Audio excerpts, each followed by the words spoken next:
जी अस्सलाम वालेकुम। लेक्चर 84। अच्छा, कल बात चल रही थी न्यूमेरिकल में इलेक्ट्रिक केटल्स की। तो मोहतरम उसमें इलेक्ट्रिक केटल्स जो कल न्यूमेरिकल के अंदर थी, क्या वो इलेक्ट्रिक केटल्स फॉर सेल थी या फॉर यूज थी? For use. Electric kettles were purchased for use in office. तो इसका मतलब है इलेक्ट्रिकल अप्लायंसेज अगर यूज के लिए ली जाएं तो उसकी परचेज पे सतरा लगाने की इजाजत नहीं है, क्योंकि पॉइंट आई के अंदर जो है वो लिखा हुआ है कि अगर आप इलेक्ट्रिक की कोई भी आइटम लें तो आपको उसकी परचेज के ऊपर 17 लगाने की इजाजत नहीं है, अनलेस के वो आइटम आप जो है for the purpose of sale लें।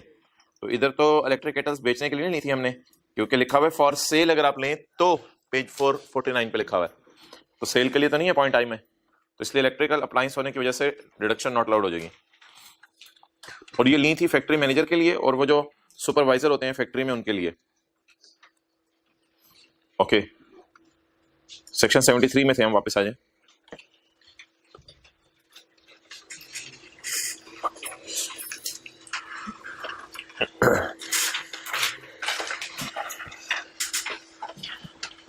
नोट के ऊपर लाइन है, further supplier can not claim input on amount not received in bank.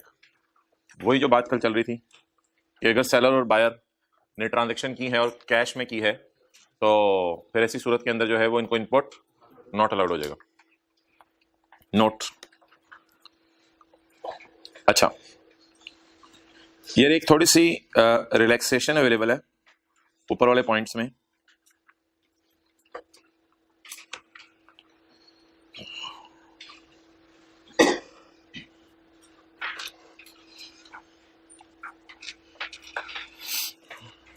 अगर आप सेल करते हैं ना अनरजिस्टर्ड बंदे को, अगर आप सेल करते हैं अनरजिस्टर्ड बंदे को, तो हमने कहा था अगर आप उससे एनआईसी ना लें तो आपका इनपुट क्या हो जाएगा? डेड हो जाएगा। मिसाल के तौर पे आपने ऐसे बुरे बच्चे को गाड़ी बेच दी जिस बुरे बच्चे ने जो है वो आपको अपना एनआईसी नहीं दिया था, तो जो आपने वो गाड़ी जो इस बंदे को बेची, मिसाल के तौर पे एक आपने जो है वो राइस कॉलेज के टीचर को गाड़ी बेच दी, एक आपने जो है वो किप्स कॉलेज के टीचर को गाड़ी बेच दी। किप्स कॉलेज के टीचर ने जो है वो आपको आईडी कार्ड दिखाने से इनकार कर दिया था, तो आपको बीइंग अ सेलर ये सजा मिलेगी कि आप जो है वो सेलर हैं, आपने जो है वो उससे एनआईसी नहीं मांगा, तो आपने जो उसको गाड़ी बेची उसमें आपका इनपुट क्या हो जाएगा? डेड हो जाएगा। अच्छा, अब ये जो लोग हैं ना अनरजिस्टर्ड, अगर इनको आप बेचें, बाकियों की बात नहीं हो रही, अगर अनरजिस्टर्ड लोगों को बेचें और ये लोग पैसे कैश में भी दे दें तो लॉ मेकर कहते हैं इतनी परेशानी वाली बात नहीं है, क्योंकि इन लोगों ने और बड़े मसले खड़े किए हुए हैं। अगर ये लोग आपको पैसे होंडा कैश में भी दे दें तो कोई हर्ज नहीं है, शर्त ये है कि होंडा बस वो पैसे आप अपने बैंक में जमा करवा दो। वो पैसे जब आप अपने बैंक में जमा करवा दोगे तो आपको ये इनपुट, इनको जो गाड़ियां बेची हैं वो क्या हो जाएगा? अलाउ हो जाएगा। एनआईसी मांगना अलग बात है, एनआईसी तो मांगना होता है ना, अपना आईडी कार्ड दो, दूसरा होता है पैसे मांगना। तो गाड़ी बेच के जब आप इनसे पैसे मांगेंगे, अगर ये अनरजिस्टर्ड लोग कहें कि यार हमारे पास पैसे अवेलेबल नहीं है चेक फॉर्म में, हम तो आपको कैश ही दे सकते हैं, तो फिर आप इनसे कैश ले लो होंडा, लेकिन अपने अकाउंट में जमा करवा लो। तो ऐसी सूरत में आपको क्या फायदा मिलेगा? बोले, इनपुट जो उनको गाड़ियां बेची हैं बुरे लोगों को, वो इनपुट आपको क्या हो जाएगा? अलाउ हो जाएगा। Section 73 is not applicable on registered person selling to, section 73 is not applicable on registered person Honda selling goods to unregistered person. Section 73 उन पे नहीं लगता, यानी अगर बैंक अकाउंट से पैसे निकल के बैंक अकाउंट में पैसे ना जा रहे हो तो कोई हरज वाली बात नहीं है। However, supplier should deposit the cash in his business bank account to claim input। अब जरा उर्दू में सफे के टॉप पे स्टार डाल के लिख लें, यहां पे होंडा अनरजिस्टर्ड बंदे को गाड़ी बेच के कैश रिसीव कर सकता है। होंडा अनरजिस्टर्ड बंदे को गाड़ी बेच के कैश रिसीव कर सकता है।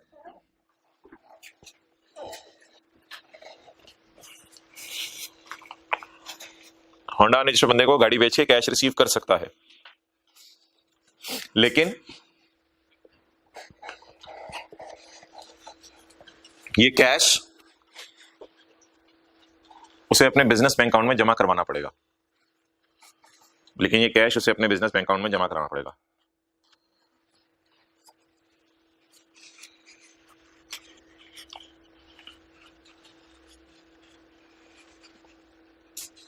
वरना उस सेल का इनपुट डेड हो जाएगा।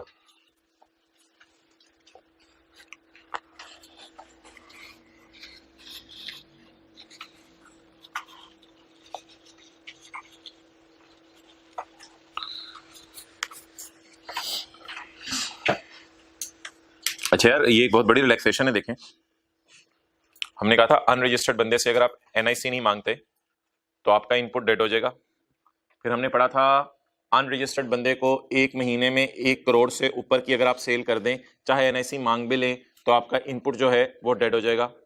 तीसरी बात आज मैं अभी पढ़ा रहा हूँ, ये तो बड़ी रिलैक्सेशन अवेलेबल है। अगर आप अनरजिस्टर्ड बंदे को सेल करें और पैसे कैश में भी ले लें और फिर अपने बैंक में जमा करवा दें, वो चेक ना दे आपको, फिर भी आपको इनपुट क्या हो जाएगा।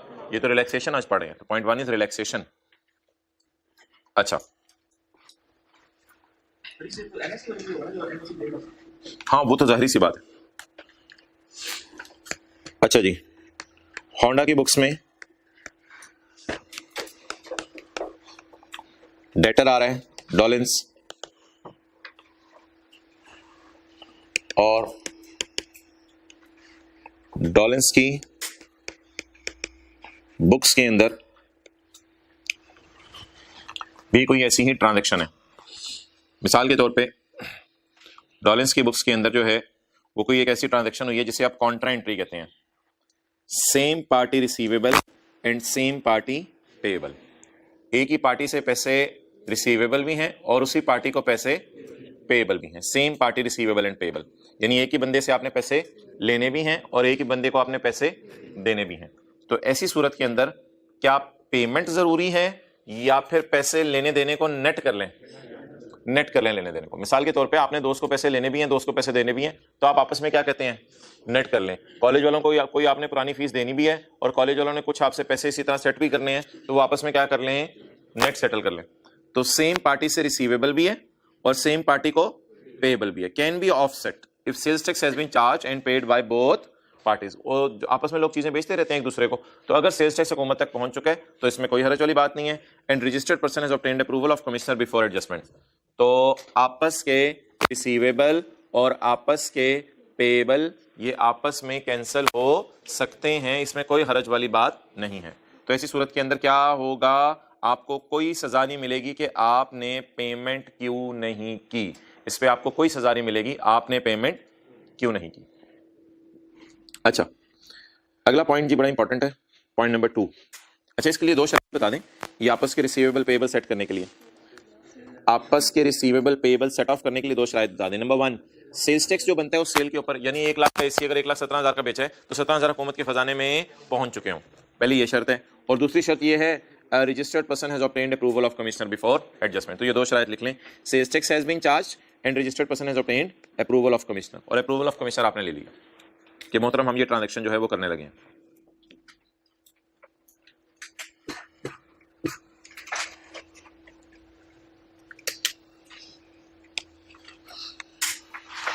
ओके,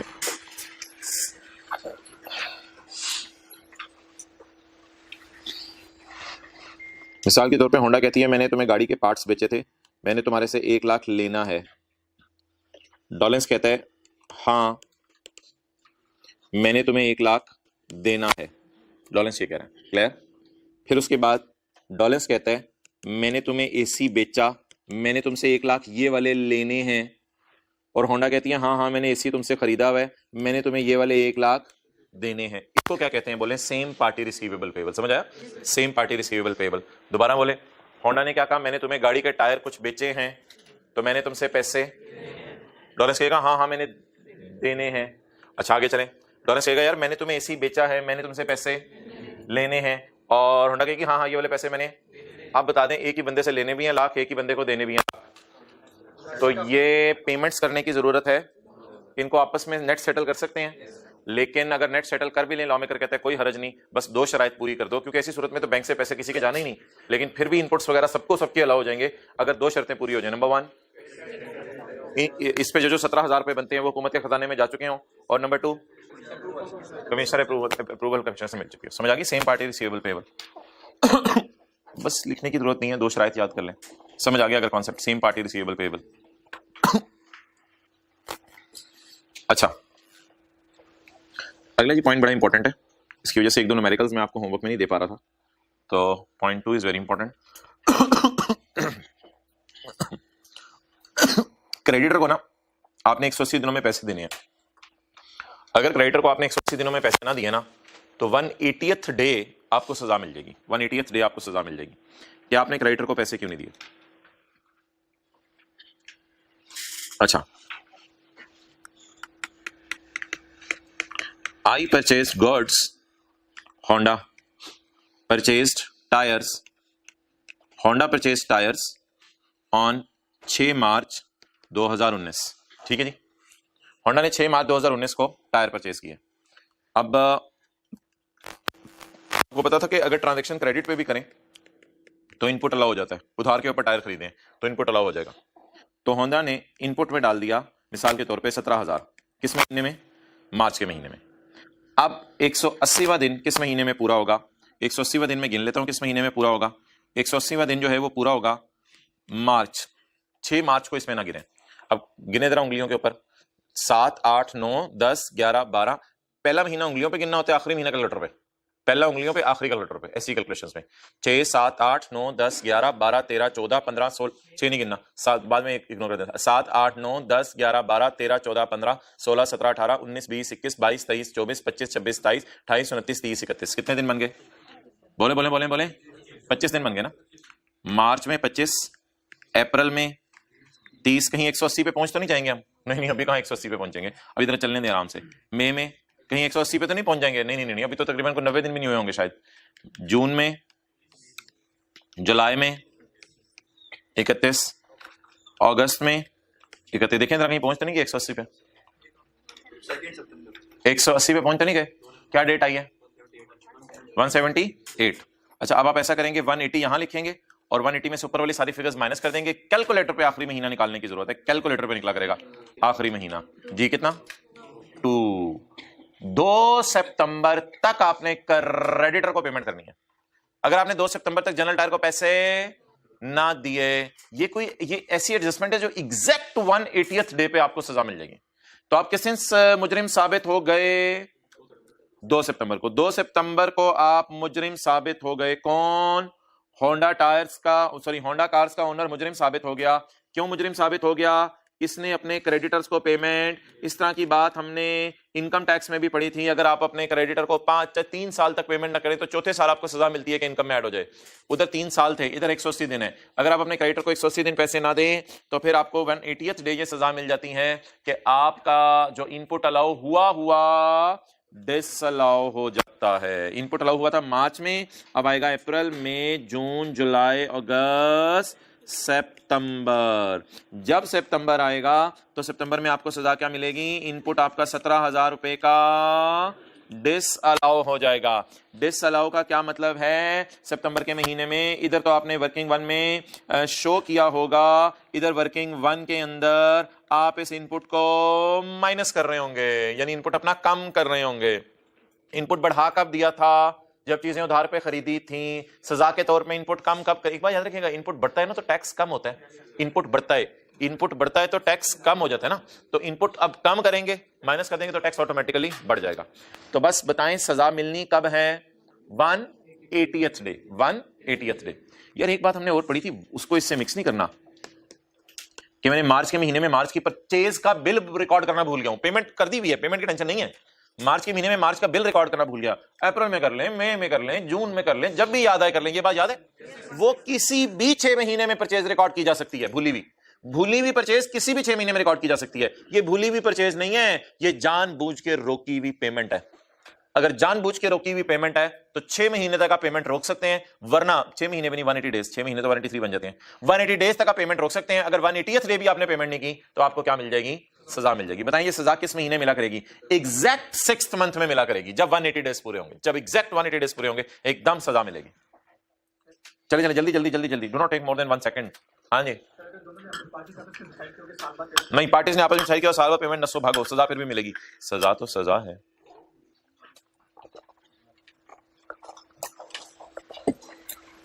एक 180 दिन में पैसे ना देना जुर्म है, ये बोलते बोलते आपने घर जाना है आज। बेटा किधर? अबू सेल्स टैक्स में। अच्छा बेटा तुम्हें सीए हो गया। 180 दिन में पैसे ना देना जुर्म है और उसकी सजा क्या मिलेगी? वर्किंग 1 में इनपुट क्या हो जाएगा?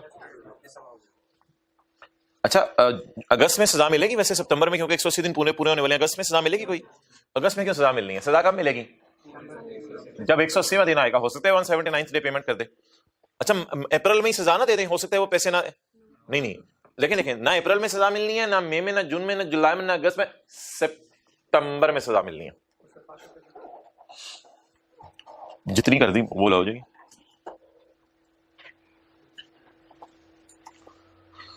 तो बिजनेसमैन को क्या कहा जा रहा है, अगर तुम चीजें खरीदो तो मैक्सिमम कितने दिन की उधार ट्रांजैक्शन कर सकते हो?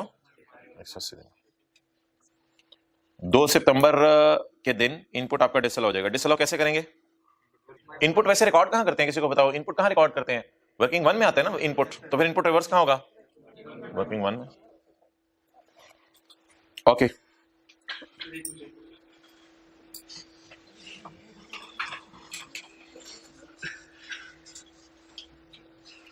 जा रहे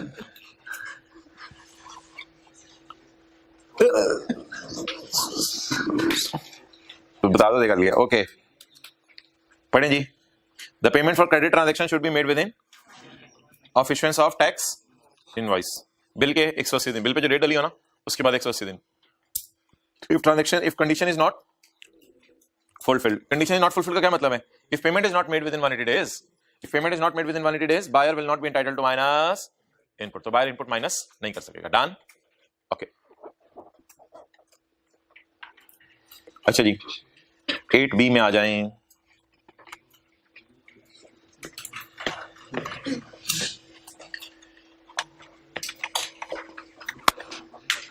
अच्छा भाई ये पेज 465 के ऊपर एक सवाल किया था, इसकी जान ले ली हमने, तो इतना ज्यादा इसकी तरफ आते हैं।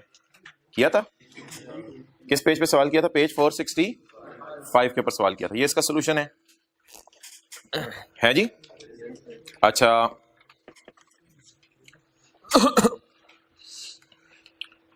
पेज 451 जो न्यूमेरिकल्स में हम कई दिनों से पढ़ रहे हैं ना, आज उसको पढ़ भी लेते हैं। सॉरी, जो न्यूमेरिकल्स में कई दिनों से कर रहे हैं ना, आज उसको पढ़ भी लेते हैं। अ registered person shall not be entitled to minus input, लिख लिया करें माइनस को, थोड़ा बहुत मेरी भी कभी बना लिया। A registered person shall not be entitled to minus input in a month exceeding 90% of output. Done? और done.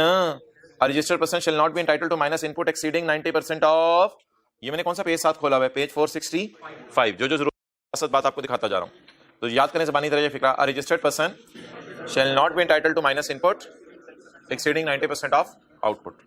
लेकिन यार अगर कभी पेपर में आ जाए ना public limited company listed on Pakistan stock exchange, जिसे आप सिक्योरिटीज भी कहते थे, अगर कभी इसका न्यूमेरिकल आ जाए ना, वैसे तो आने का चांस नहीं, कंपनी को न्यूमेरिकल सेल्स टैक्स में भी मेरे नहीं ख्याल आते हैं, आपको मेरे नहीं ख्याल आएंगे। अगर कभी लिस्टेड कंपनी का न्यूमेरिकल आ जाए ना, तो फिर आप 90% की रिस्ट्रिक्शन लगाने की जरूरत नहीं है, फिर आप पूरा ही माइनस कर सकते हैं।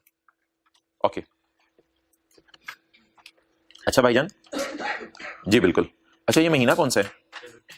जनवरी। फर्ज करें 2013, चलो 2020 कर लो यार, फर्ज करें 2020, जनवरी 2020 लिख लिया आपने पेज 465 पे। बहुत कमाल है यार, जबरदस्त, अच्छे बच्चे आप। अच्छा भाई यार मुझे बताएं इनपुट है कितना? 462। 90% ऑफ आउटपुट कितना है? एक्चुअल कितना है? 462। माइनस कितना करने को दिल चाह रहा है? 462। लेकिन लोअर अनलकीली कितना है? 260। तो माइनस कितना होगा? 260। माइनस कितना करने को दिल चाह रहा था? 460। कितना हुआ? 260। कितना फिर कभी होगा? 202। Carry forward input. Done. Excess input, कौन सा इनपुट? एक्सेस, एक्सेस है 202। ये तो लिखना पड़ेगा, साथ साथ चीजें लिंक करनी पड़ेंगी। 202 shall be carried forward to next tax month। Next tax month का मतलब फरवरी 2020। हमारी सारी डिस्कशन किस पेज से कंटिन्यू चल रही है? 465 को सामने रख के हम सारी बातें कर रहे हैं। एक्सेस इनपुट कितना? 202। ये 202 आपको पता है जब अगला महीना शुरू होगा फरवरी का न्यूमेरिकल, तो फरवरी के महीने के न्यूमेरिकल में यहां आके फॉल करेगा, एक्चुअल के आगे plus brought forward. 202 shall be carried forward to next month and shall be considered as input for that month. That month guys means again February, यानी वही अगले महीने का इनपुट समझ लिया जाएगा। लेकिन यार ये तो बार बार इनपुट हर अगले महीने का अगर कैरी फॉरवर्ड होता रहे तो मसला होगा। द बोर्ड में prescribe the procedure for refund. हो सकता है कैरी फॉरवर्ड करते करते हमारी बस हो जाए और हमारा आउटपुट इतना ज्यादा आ ही ना रहा हो कभी भी, तो जब कैरी फॉरवर्ड हर महीने करते करते करते करते कभी ना कभी तो हम रिफंड मांगेंगे। तो इसलिए बोर्ड हो सकता है तरीका बता दे रिफंड का, और वो रिफंड का तरीका नीचे 2 में बता दिया है। अभी मैं रिफंड का तरीका बताता हूं। Input on fixed assets shall not be restricted to 90% of output. ये तो आपको शायद पता है, input on fixed assets shall not be restricted to 90% of output. अच्छा, ये ना 2 इनपुट है, ये 2 इनपुट है, ये लिख लें आज। एक तो मशीन वाला जो फैक्ट्री के अंदर यूज हो रही है, और एक यार और है, दुकानों के ऊपर ना पड़े होते हैं electronic cash register, electronic cash register. ये 2 चीजें हमारे सिलेबस में हैं जिनका इनपुट हमने 90% तक रिस्ट्रिक्ट नहीं करना। मशीन जो फैक्ट्री के अंदर पड़ी हुई है, और दूसरा बोले इलेक्ट्रॉनिक कैश रजिस्टर। ओके, चलें जी आगे। ठीक है, आता है बीच में, चलते चलते ऐसे ही हम पढ़े होते हैं, अच्छा वाला बीच में आ जाता है। द बोर्ड में exclude any person from ambit of provision. Board चाहे तो किसी बंदे पे कह दे कि वो 90% की रिस्ट्रिक्शन ना लगाए, बोर्ड की मर्जी। जैसे बोर्ड ने कह भी दिया हुआ है, वैसे लिस्टेड कंपनीज ना लगाई है रिस्ट्रिक्शन। अच्छा भाईजान, अब मेथोडोलॉजी पता क्या बनेगी? मेथोडोलॉजी ये बनेगी कि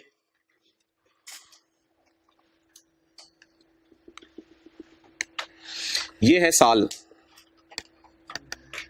जुलाई, अगस्त, सितंबर, अक्टूबर, नवंबर, दिसंबर, जनवरी, फरवरी, मार्च, अप्रैल, मई, जून। ठीक है जी, ये बन गया हमारा साल। साल को मैं जरा लंबा करके क्लोज कर देता हूं। ये हमारा साल बन गया, डन। अच्छा, इसके बाद आएगा जुलाई अगले साल का, ये अगले साल का मैंने रेड मार्कर से लिखा है, जुलाई अगले साल का, और अगले साल का अगस्त। अगर आपका इनपुट जुलाई में माइनस नहीं हो सका तो अगस्त में कैरी फॉरवर्ड कर लें, नहीं माइनस हो सका सितंबर में कैरी फॉरवर्ड कर लें, अक्टूबर में, नवंबर में, दिसंबर में, जनवरी, फरवरी, मार्च, अप्रैल, मई, जून। नहीं, 12 महीने, साल के एंड तक कैरी फॉरवर्ड होता रहेगा। और हमारा सवाल अभी जनवरी वाला चल रहा था, तो जनवरी वाला ऑब्वियसली फिर जून तक कैरी फॉरवर्ड होगा। तो इनपुट आप कैरी फॉरवर्ड करते रहे, और इधर रहो। नहीं, इनपुट यानी माइनस करने को दिल चाह रहा था इनपुट, लेकिन आउटपुट की रिस्ट्रिक्शन की वजह से आप माइनस नहीं कर पा रहे थे। तो इनपुट आप माइनस करते रहे, लेकिन अगर फिर भी माइनस ना हो सके जून में, तो जुलाई अगस्त के अंदर आप अपना ऑडिट करवाएं पिछले साल का, क्योंकि 30 जून को तो फाइनेंशियल ईयर एंड हो गया। माना कि मैंने टैक्स के अंदर, सेल्स टैक्स के अंदर कोई ईयर्स का कॉन्सेप्ट नहीं है, लेकिन आपको पता है हुकूमत का बजट जून में आता है, तो फाइनेंशियल ईयर होता है हुकूमत का साल। तो हुकूमत का साल याद रखिएगा हमेशा 30 जून को एंड होता है। तो 30 जून को जब हुकूमत का साल खत्म होगा, तो जुलाई अगस्त में आप अपना ऑडिट वगैरह कराएं किसी को बुला के, और अगस्त में जाके हुकूमत को कहें भाईजान जून तक मैंने कोशिश की थी पूरे साल का इनपुट कैरी फॉरवर्ड करने की, वो नहीं हो सका, अब आप मुझे वो इनपुट क्या कर दें, रिफंड कर दें। अब वो इनपुट मुझे क्या कर दें, रिफंड कर दें। तो हर बंदा क्या किया करेगा, जुलाई में कोशिश करेगा इनपुट माइनस कर लूं, मिसाल दे रहा हूं, जुलाई में कोशिश करेगा इनपुट माइनस, लेकिन 90% रिस्ट्रिक्शन की वजह से ना हो सका तो अगले महीने इसको कैरी फॉरवर्ड कर लेगा। अगस्त में ना हो सका, सितंबर में कैरी फॉरवर्ड कर लेगा, ना हो सका अक्टूबर में कैरी फॉरवर्ड कर लेगा, करते करते करते करते जून आने का वेट करेगा। जब जून आ जाएगा तो इसका साल मुकम्मल हो जाएगा। इसे कहते हैं फाइनेंशियल ईयर। फाइनेंशियल ईयर के एंड पे ये हुकूमत के पास जाएगा और हुकूमत को जाके कहेगा हुकूमत मुझे ये पैसे रिफंड कर दो। तो जितना आपका कैरी फॉरवर्ड बना होगा 30 जून की रात का, वो आपको हुकूमत क्या कर देगी, कैरी फॉरवर्ड करके करते करते रिफंड कर देगी। और रिफंड किस महीने में करेगी, अगस्त के महीने में। साल खत्म होने के बाद 2 महीने के अंदर अंदर आपको वो पैसे हुकूमत क्या कर देगी, रिफंड कर देगी। तो बात जरा बताएं जल्दी बताएं। जुलाई के अंदर मैंने काफी टायर खरीद लिए, लेकिन जुलाई में मैं ज्यादा गाड़ियां नहीं बेच सका, तो मेरा इनपुट काफी ज्यादा हो जाएगा। 90% रिस्ट्रिक्शन की वजह से काफी सारा इनपुट ढेर सा मैं कैरी फॉरवर्ड करना चाहूंगा, करता रहूं, अल्लाह करे गाड़ियां बिक जाए। नहीं बिक रही गाड़ियां, करते करते यहां पे खड़े होकर मैं हुकूमत को कहूंगा मैंने इनपुट बहुत ज्यादा कैरी फॉरवर्ड कर लिया है, अब आप मुझे अगस्त में जाके क्या कर दें, रिफंड कर दें। ये जरा देखिएगा, where input is restricted up to 90% of, जहां इनपुट को 90% ऑफ आउटपुट तक रोक के रखा है आपने। एन एडजस्टमेंट को ब्रैकेट में ले लें, आ रिफंड विल बी अलाउड। तो हुकूमत आपको क्या कर देगी जी, रिफंड कर देगी to a registered person. Refund कब होगा, the refund shall be made on सालाना बेस पे रिफंड होगा, पूरा साल आपको लटकाते रहेंगे, साल के बाद रिफंड होगा। The refund shall be made on yearly basis in the second month after the end of the financial year. तो ये बना लें यहां पे डायग्राम, ये वाली डायग्राम यहां बना लें। यहां पे जाके आपको क्या हो जाएगा जी, रिफंड। कितने अरसे का, पूरे 12 महीने का। अगर कोई भी कैरी फॉरवर्ड है तो वो यहां आके आपको रिफंड हो जाएगा। ये बड़ी बड़ी लाइनें क्या शो कर रही हैं, ये जो मैंने ग्रीन से हाईलाइट की हैं, हमारा साल एंड हो गया, फाइनेंशियल ईयर शुरू हुआ था और हमारा फाइनेंशियल ईयर एंड हो गया। और ये क्या शो कर रहा है? Carry forward. मैं कैरी फॉरवर्ड करना चाह रहा हूं, करते करते करते मेरी बस हो गई है, अब मैं हुकूमत से क्या मांग लूं? रिफंड मांग लूं। वजह क्या बनी थी? मैंने जुलाई में बहुत ज्यादा टायर खरीद लिए थे, लेकिन अभी तक मेरी गाड़ियां नहीं बिक रही, तो मेरा इनपुट बहुत ज्यादा है, आउटपुट मेरे कम है। कुछ समझ आ रही है बात? ईयरली बेस का लफ्ज समझ आ गया? ईयरली बेस, पूरे साल में कैरी फॉरवर्ड होता रहेगा, और फिर जब साल एंड हो जाएगा उसका सेकंड मंथ कब आएगा? जुलाई, अगस्त में आएगा सेकंड मंथ, तो अगस्त के अंदर ये पैसे आपको रिफंड हो जाएंगे। भाई वो तो आना छोड़ ही गए हैं जो आते थे साहब, एक आगे बैठते थे लंबे से करके। नहीं वो उधर भी नहीं आता आजकल। नहीं मैं बताऊंगा, वो नहीं था जो आप समझ रहे, जो मैं समझ रहा हूँ वो है। The refund of input shall be made on yearly base in the second month after the end of the financial year. तो सेकंड मंथ लिख ले अगस्त, फाइनेंशियल ईयर लिख लें 30 जून होता है हुकूमत का, 30 जून। अगर ये 30 जून 21 है तो फिर सेकंड मंथ बनेगा अगस्त 2021। अच्छा भाई, रिफंड लेने आप कब गए? अगस्त में। कितने अरसे का? पिछले 12 महीने का रिफंड लेने गए। तो रिफंड लेने के लिए कोई ना कोई कंडीशंस पूरी करनी जरूरी होंगी। फॉर क्लेमिंग, एडजस्टमेंट को ब्रैकेट में ले लें, फॉर क्लेमिंग रिफंड, रिफंड लेने के लिए the person should fulfil the following conditions. Conditions जी, if the registered person accounts are subject to audit under companies act, तो ये तो कंपनीज हो जाएंगी। In case of other persons यानी इंडिविजुअल्स और एओपीस, इनके लिए क्या शराइत है? The person should furnish a statement along with annual audited account certified by auditor. Statement of refund, आप रिफंड के लिए एक स्टेटमेंट जमा कराएं along with, plus along with का मतलब होता है प्लस, एक और चीज जमा करवाएं, annual audited account certified by auditors. तो रिफंड लेने के लिए आप क्या करें जी? एक स्टेटमेंट बनाएं, और स्टेटमेंट बना के अच्छा वैसे ही सवाल पूछ रहा हूं, अगर किसी बंदे का कारोबार मार्च में शुरू हुआ है तो वो मार्च अप्रैल जून 3 महीने बाद उसका फाइनेंशियल ईयर एंड हो जाएगा। फाइनेंशियल ईयर हुकूमत का साल होता है असल में, तो फाइनेंशियल ईयर आपका 30 जून को एंड हो जाएगा। आपको भी कब रिफंड मिलेगा? अगस्त में। लेकिन जिसका रनिंग बिजनेस है उसका तो पूरा साल कैरी फॉरवर्ड होता रहेगा, और फिर अगस्त में रिफंड मिलेगा। अच्छा बता दीजिए कंपनीज के लिए क्या शर्तें? 2, नंबर 1 स्टेटमेंट ऑफ रिफंड जमा करवाएं, और नंबर 2 क्या जमा करवाएं? Annual audited accounts. लेकिन अदर पर्संस क्या करें? शुक्र है इसमें कुछ नहीं लिखा इसने। अदर पर्संस वो करें जो बोर्ड कंडीशंस बता दे, पता नहीं बोर्ड ने क्या बताई है। और कंपनीज क्या करें? स्टेटमेंट ऑफ रिफंड जमा करवाएं और एनुअल ऑडिटेड अकाउंट्स। अच्छा इस वक्त लिमिट क्या चल रही है रिस्ट्रिक्शन की? 90% या 91%? द बोर्ड में प्रेस्क्राइब अदर लिमिट 92%। बोर्ड की मर्जी, जो मर्जी बना दे। इस वक्त पहला लिमिट क्या चल रही है? 90%।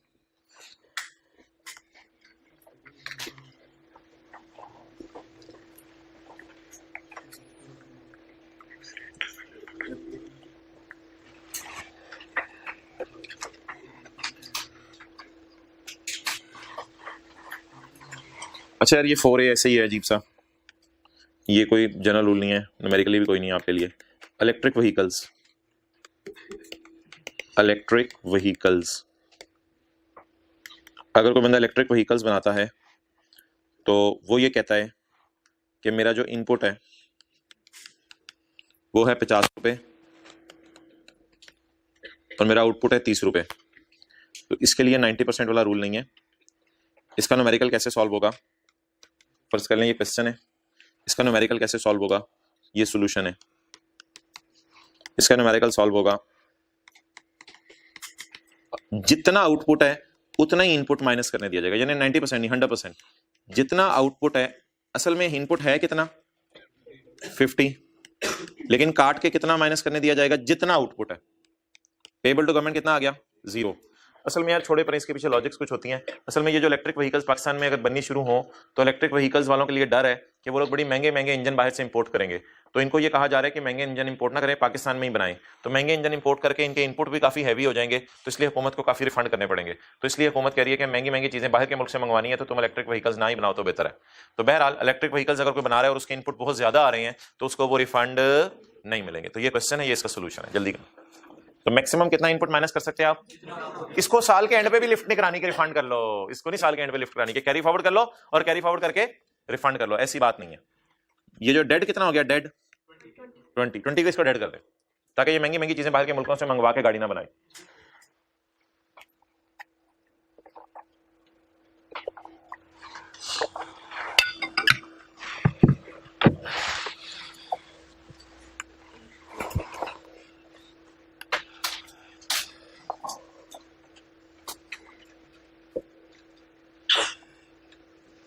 खुल के ले यार। अच्छा, इसको ना रुका करें। अच्छा जी,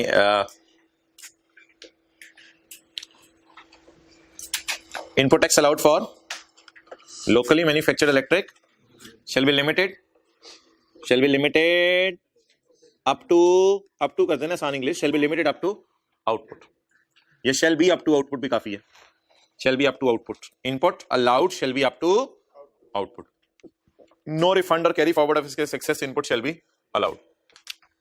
ये समझ आ गई? no refund of excess input shall be allowed। excess input कितना बन रहा था? 20, वो डेड हो जाएगा आपका।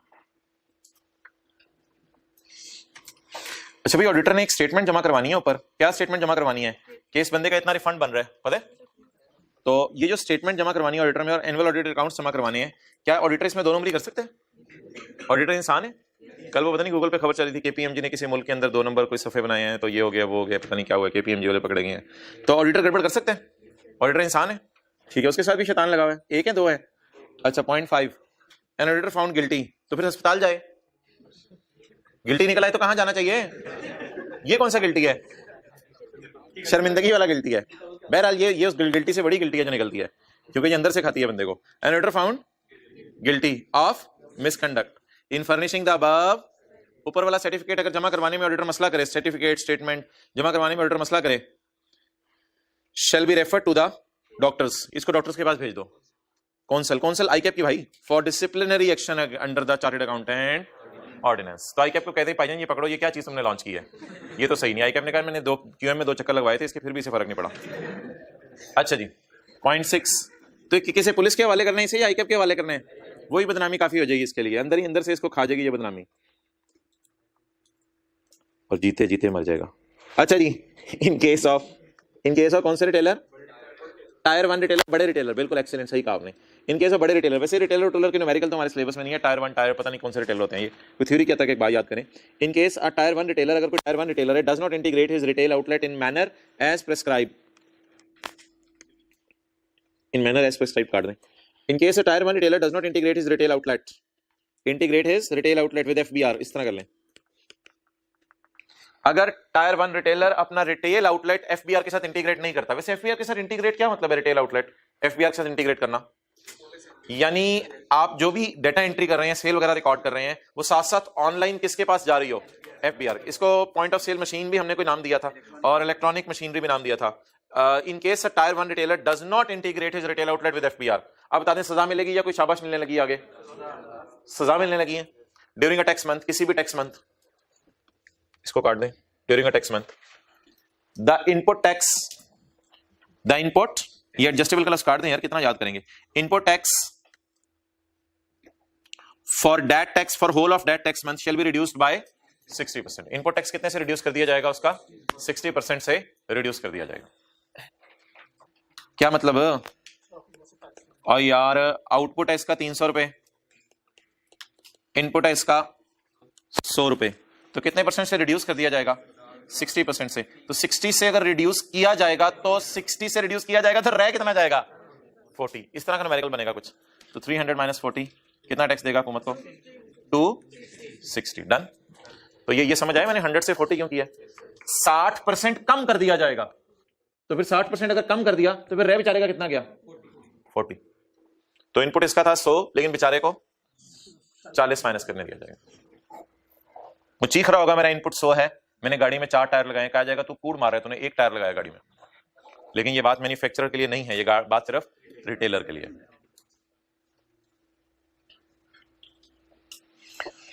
तो भाई बाकी चीजें तो किसी ना किसी हद तक न्यूमेरिकली चल ही रही हैं। ये 0.6 आपको क्रैम करना पड़ेगा, ये वैसे तो समझ आ ही गया होगा, और ये आपको क्रैम करना पड़ेगा।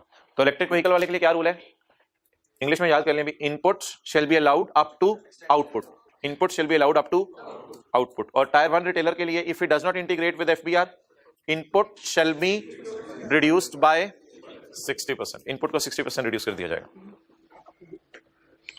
अच्छा जी डेबिट एंड क्रेडिट नोट की बहुत तफसील है अगले चैप्टर में, वो पूरा डेबिट एंड क्रेडिट नोट ही पढ़ना है, तो चैप्टर 23 में इसको हम पढ़ेंगे, इधर पढ़ने की जरूरत नहीं है। अच्छा अब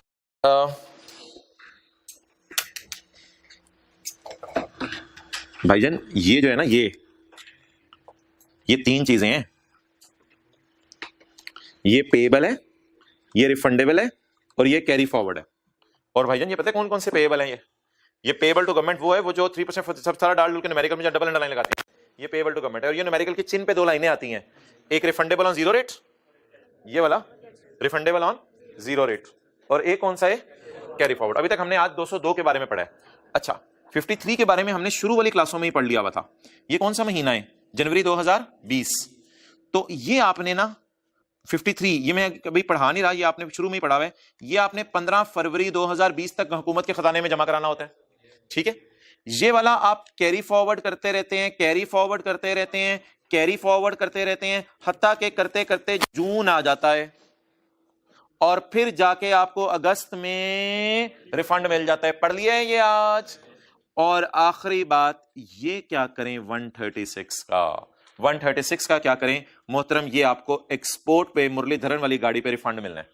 तो ये जो आपको मुरलीधरन वाली गाड़ी पे रिफंड मिलना है, ये मिलना है refund in 45 days of refund application. Refund कितने दिनों में मिलना है? 45 days of refund application. Note करेंगे या मैं खुद आके आपके रजिस्टर पे घरों में नोट करूं?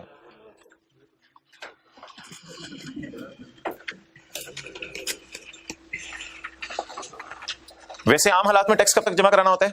15 दिन में। तो ये तो वो वाला सिनेरियो हो गया, 15 फरवरी तक आपने हुकूमत के खजाने में पैसे जमा कराने हैं।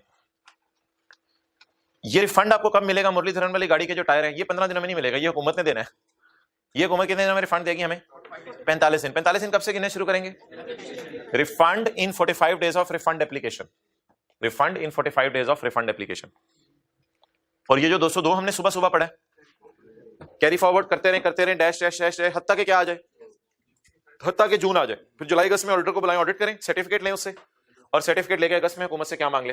बाद में पता चला ऑडिटर ने सर्टिफिकेट गलत दे दिया है, तो उसे ले जाएं प्रेसिडेंट साहब के पास, इसकी चिट्रोल करें। इसे आपने सीफैब में ही रोक लेना था, लॉन्च करने से पहले सोचना था आपने इसके अंदर क्या चल रहा है, क्या क्या 2 नंबरियां इसमें सोची हुई हैं।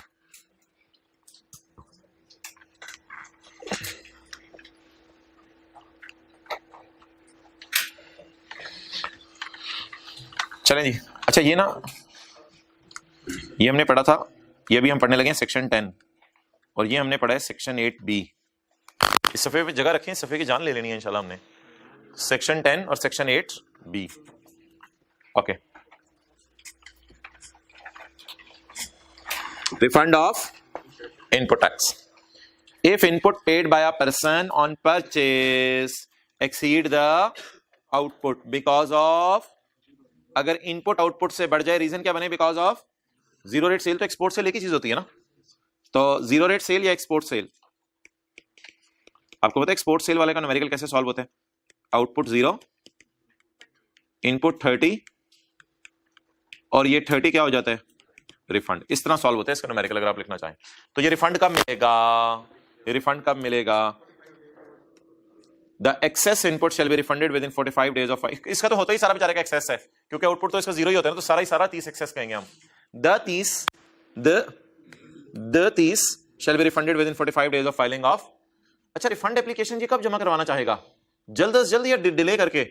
तो अगर जनवरी में मुरलीधरन को गाड़ी बेची है, तो फरवरी के शुरू के दिनों में रिफंड एप्लीकेशन जमा करा के जल्दी कोशिश करेगा कि मुझे रिफंड मिल जाए। बहरहाल जनवरी में गाड़ी बेची, जल्दी फरवरी में क्या जमा करवाएं? आपकी मर्जी है, फरवरी में जब मर्जी रिफंड एप्लीकेशन दे, ये तो आपके ऊपर है। जैसे ही जमा करा दी रिफंड एप्लीकेशन, आपके घर के अंदर इंटरनेट खराब हुआ है, अब लिखा हुआ है कि 24 घंटे में सही हो जाएगा, आपने बताया ही 3 दिन बाद जाके, तो उसके बाद से 24 घंटे शुरू होंगे ना। तो आपको रिफंड मिलने 45 दिनों में, आपने ही जाके 4 दिन बाद एप्लीकेशन दी, तो तब से आगे 45 दिन गिने जाएंगे ना। तो ये कोई हार्ड एंड फास्ट रूल नहीं है कि मैं आपको दिन बता दूं एग्जैक्ट, ये आप पे डिपेंड करता है आप जितनी जल्दी जाएंगे। अगर आप 31 जनवरी के महीने में गाड़ी बेचें मुरलीधरन को, जितनी गाड़ियां बेचें बाहर के मुल्क में, 2 फरवरी को जाके उसकी रिफंड एप्लीकेशन दे दें, 2 फरवरी को जल्दी दे दें रिफंड एप्लीकेशन, वहां से 45 दिन का काउंटडाउन शुरू हो जाएगा, आपको 45 दिन में रिफंड मिल जाएगा। तो ये आप पे डिपेंड करता है आप कितनी जल्दी क्या जमा करवाएं रिफंड एप्लीकेशन। रिफंड जैसे भी हो, if a registered person is liable to pay. अच्छा,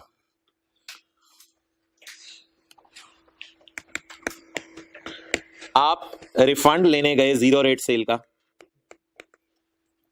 30, और आपकी इनकम फ्रॉम सैलरी पे टैक्स पेएबल है 28।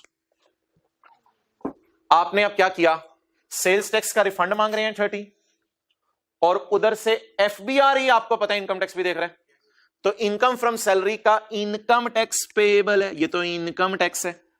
और ये कौन सा टैक्स है, रिफंड मांग रहे हैं जीरो रेट, ये कौन सा टैक्स है।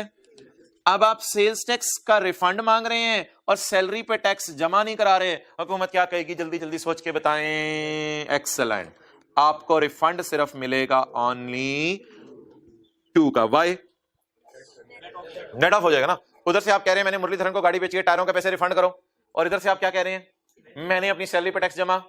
एफबीआर कहेगा चल आ जा, क्योंकि भाईजान दोनों को एफबीआर देख रहे हैं ना। आपको पता है एफबीआर इनको भी देख रहे हैं और एफबीआर इनको भी देख रहा है। सेल्स टैक्स वालों को भी एफबीआर देख रहा है और इनकम टैक्स वालों को भी एफबीआर देख रहे हैं। कल तक नोट आप कर लेंगे, मैं फिर आगे चलूंगा।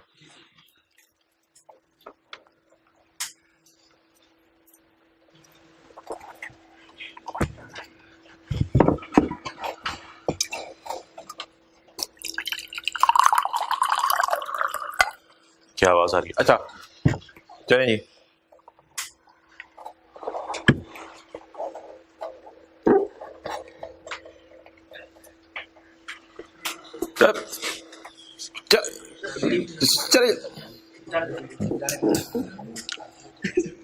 If a registered person is liable to pay any tax, any से मराद है यहाँ any other, यानी सेल्स टैक्स नहीं, any other tax. If a registered person is liable to pay any other tax, वो कितना यार 28 रुपए था, 28 रुपए, और डिफॉल्ट सरचार्ज, लेट पेमेंट पे इंटरेस्ट होता है, डिफॉल्ट सरचार्ज पेनल्टी होता है, जुर्माना, अंडर एनी अदर लॉ। तो if a registered person is liable to pay any other tax under any other law, लेकिन शर्त क्या है, वो भी एडमिनिस्ट्रेटिव बोर्ड कर रहा हो, एफबीआर उस लॉ को देख रहा हो। द रिफंड, रिफंड कितना मांगने गए थे आप, 30। The refund under this law shall be made after adjustment of debt amount. Debt amount कितनी है 28, तो इस अमाउंट को उस अमाउंट से नेट करके आपको रिफंड मिलेगा। ये लिख लिया साथ, मैंने 2 जगह 28 लिखे, 1 जगह 30 लिखा है।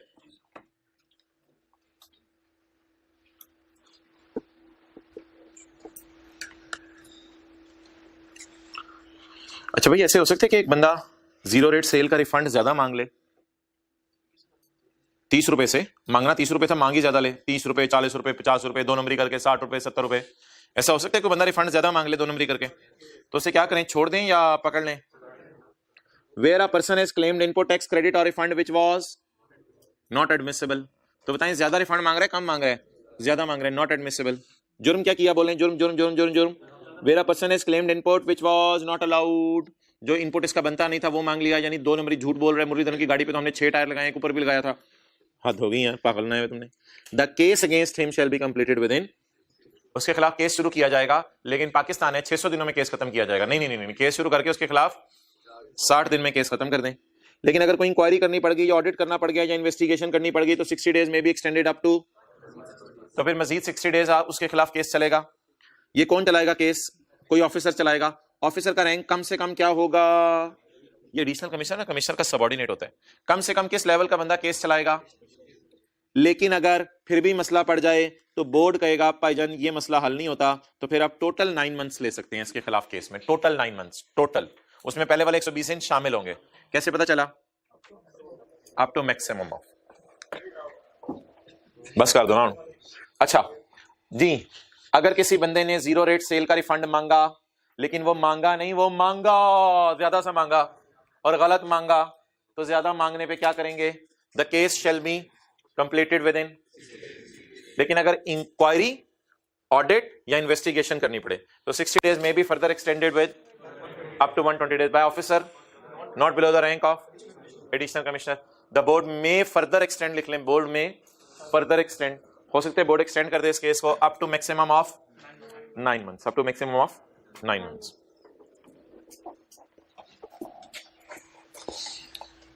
अच्छा जी, ये कुछ जुर्म है, बस ये बैठे बैठे याद कर लें, आप 5-7 मिनट में से खत्म करें। कुछ जुर्म है, इनको बैठे बैठे याद कर लें और फिर आगे चलते हैं। पहला जुर्म बताएं, a person fails to file return by due date, क्या मतलब, जनवरी वाली टर्न 15 फरवरी तक जमा नहीं कराई, जुर्म नंबर 1 हो गया। जुर्म number 2, the person pays tax less due to, कम टैक्स हुकूमत को दे, क्या कैलकुलेटर में एरर होगी? हाँ, मिस कैलकुलेशन होगी बेचारे से। Not paid the tax on sale, 35,10,000 की गाड़ी बेची लेकिन 5,10,000 हुकूमत को जमा नहीं करा रहा। समझ आ रही है सारी बातें? Made short payment of tax, come tax पे कर रहे हैं। क्लेम्ड इनपुट, वही अभी जो बात की है, क्लेम्ड इनपुट टैक्स क्रेडिट और रिफंड विच इज, इतना रिफंड मांग लिया which is not allowed. Where due to collusion और deliberate action tax is not लगा, टैक्स इज शॉर्ट लगा और गलत वापस हो गया। कोलूजन क्या होती है? मिली भगत के साथ या अनजाने में? वे मिली भगत के साथ। वेयर ड्यू टू कोलूजन और डेलिबरेट एक्शन, बोले टैक्स इज नॉट लगा, टैक्स इज शॉर्ट लगा और गलत वापस हो गया। बार बार याद करें, टैक्स इज नॉट लगा, टैक्स इज शॉर्ट लगा, टैक्स इज एरोनियसली रिफंडेड। अच्छा, ये कितने जुर्म हो गए अभी तक भाईजान? 1 2 3 4 5 6, मेरे वालों 6 हो गए हैं। अच्छा आगे चलें, आप इधर ही खड़े हुए थे, मैं ऊपर से चल रहा था, सारे ऊपर से आए हुए ना। पॉइंट 4, वेयर ड्यू टू इनएडवर्टेंस और एरर, वेयर ड्यू टू जानते बूझते हुए या गलती से? गलती से यार, वो थे कोलूजन और डेलिबरेट एक्शन, ये होते गलती से। इनएडवर्टेंस और एरर, टैक्स इज नॉट लगा, टैक्स इज शॉर्ट लगा और टैक्स इज गलत वापस। तो कितने जुर्म है जी? 7 जुर्म है। याद करें, आज आप जुर्म याद करने आए हैं, करें याद। A person fails to file the return, person pays due to, इसका नाम बताएं, कैलकुलेशन। नंबर 3, नॉट पे टैक्स ऑन हिज सेल, या शॉर्ट पे उसने किया टैक्स, या रिफंड ज्यादा मांग लिया। सरासिफ की गाड़ी वाला टैक्स जमा नहीं कराया, या थोड़ा जमा कराया सरासिफ की गाड़ी वाला, या मुरलीधरन की गाड़ी के जो टायर थे उनका रिफंड ज्यादा मांग लिया। वेयर ड्यू टू कोलूजन और टैक्सेस, और टैक्सेस शॉर्ट लगा और टैक्सेस एरोनियसली रिफंडेड। और इधर कोलूजन और डेलिबरेट की जगह इनएडवर्टेंस और एरर, वेयर ड्यू टू इनएडवर्टेंस और टैक्सेस, और टैक्सेस और टैक्सेस एरोनियसली रिफंडेड। इन चारों चीजों की एक सजा है। पहले आपको शो कॉज नोटिस आएगा, शो कॉज, वजह बताओ क्यों ना तुम्हारे खिलाफ एक्शन लिया जाए, शो कॉज। और फिर उसके बाद आपके घर असेसमेंट ऑर्डर आएगा कि हमने आपको असेस कर लिया है। पहले क्या आएगा आपके घर? Show cause notice. और बाद में क्या आएगा? पहले शो कॉज नोटिस आएगा, वजह बताओ आपके खिलाफ क्यों एक्शन लिया जाए, और फिर आपके घर क्या आ जाएगा? बोले असेसमेंट ऑर्डर। असेसमेंट ऑर्डर का क्या मतलब है?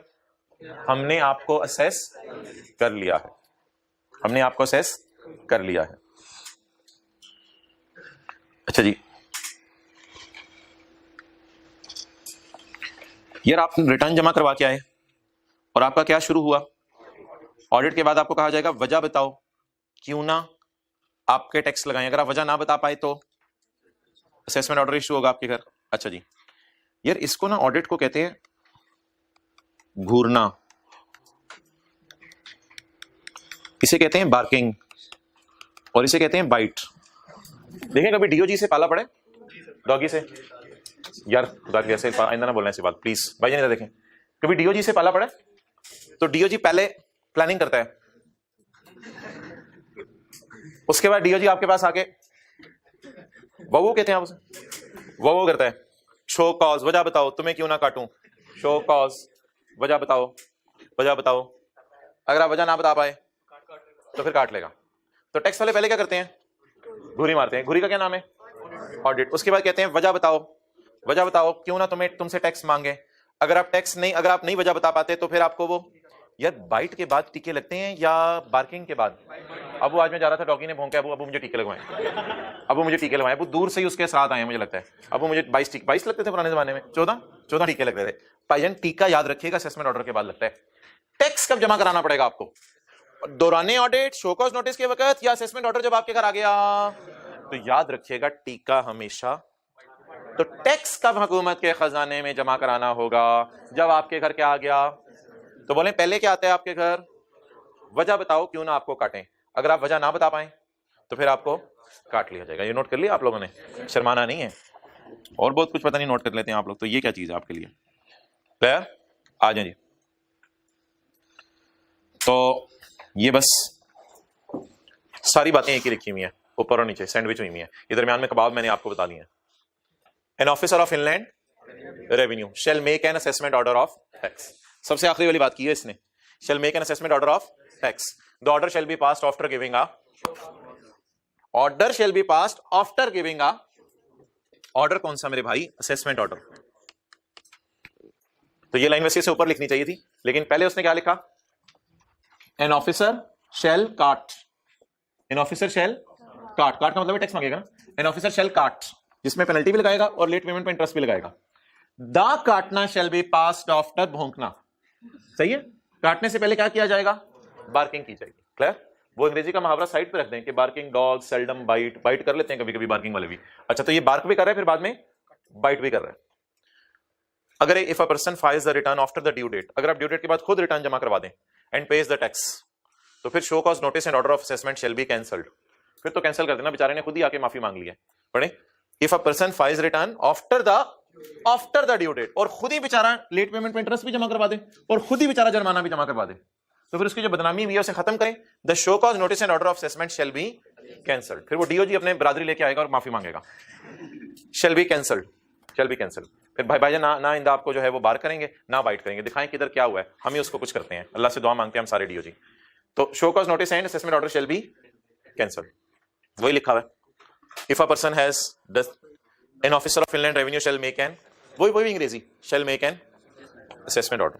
The order shall be passed after giving a, ये वही लाइन आगे भी वही, वे ड्यू टू फलां फलां फलां फलां फलां फलां फलां फलां फलां फलां an officer shall issue a show cause notice.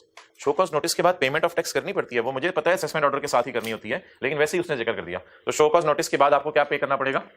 Tax पे करना पड़ेगा, क्योंकि शो कॉज नोटिस के बाद अगली चीज क्या आती है? असेसमेंट ऑर्डर, फिर उसके साथ आपको टैक्स पे करना पड़ता है। आगे तो वही इंग्लिश है, officer shall issue a show cause notice for payment of tax. तो अब कल इंशाल्लाह हम शुरू करेंगे न्यूमेरिकल, कल करेंगे कोई, तो ये नीचे वाला देख लेंगे इसका क्या करना है। चलो ठीक है यार, क्लोज करो।